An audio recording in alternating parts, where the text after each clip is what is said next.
RWAs became Hyperliquid's fastest-growing user driver in H1 2026.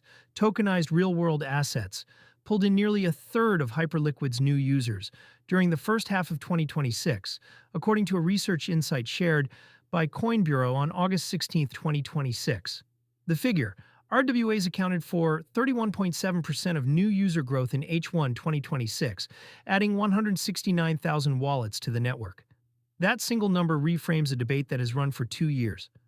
Tokenized treasuries, credit, and other off-chain assets have long been pitched as the bridge that would bring traditional capital on-chain. The counter-argument was always that RWAs generated headlines and total value locked charts, but not actual users. Hyperliquid's H1 data cuts against that skepticism. A user acquisition channel, not just a TVL line. Most RWA reporting fixates on assets under management. Treasuries tokenized, dollars parked, yield captured. Those numbers say how much money moved, not how many people showed up. The 169,000 wallet figure is different because it measures the people, and it attributes almost a third of them to a single product category. For a venue built primarily around perpetual futures trading, that mix is notable. Hyperliquid's core reputation is high-throughput derivatives. If nearly 1 in 3 new wallets in H1 2026 arrived through an RWA on-ramp rather than the order book, the network is broadening its base beyond leveraged traders into holders who want tokenized yield exposure. The distinction matters for anyone modeling where on-chain adoption comes from next. A trader churns with volatility. Someone parking capital in a tokenized treasury behaves more like a savings customer, with longer holding periods and steadier balances. That kind of user is harder to win and stickier once won. The retail echo of an institutional build-out. The H1 2026 window sits inside a broader institutional push into tokenization. Traditional asset managers and banks spent the first half of the year running live pilots, rather than proofs of concept.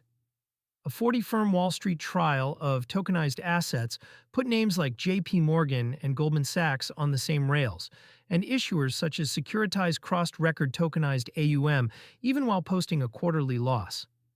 Hyperliquid's growth reads as the retail-facing echo of that institutional build-out.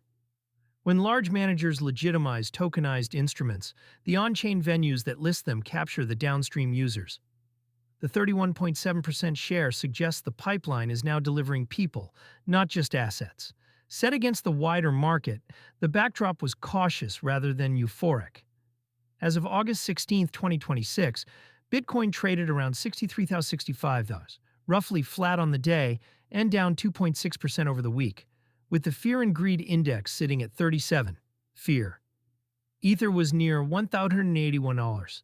Growth driven by tokenized asset demand during a fearful sideways tape is a stronger signal than growth during a mania because it points to utility rather than speculation. The caveat's worth holding. One research insight from a single source is a starting point, not a settled fact. The underlying methodology, how a wallet gets attributed to RWAs versus trading, and whether these users stay active past their first deposit, all sit outside the figure quoted. New wallet counts also flatter easily. One person can open several, and an on-ramp promotion can spike acquisition without lasting engagement. There's also a concentration question. If a large slice of that 31.7% clustered into 1 or 2 tokenized products, the RWA label overstates diversity. Broad demand across many instruments is a healthier signal than a single yield product doing the heavy lifting. The reported number does not break that down. The red for on-chain users.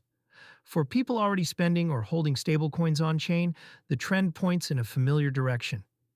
Tokenized treasuries and stablecoin-denominated balances increasingly sit next to trading capital in the same wallet, which is the same convergence that makes on-chain crypto cards practical.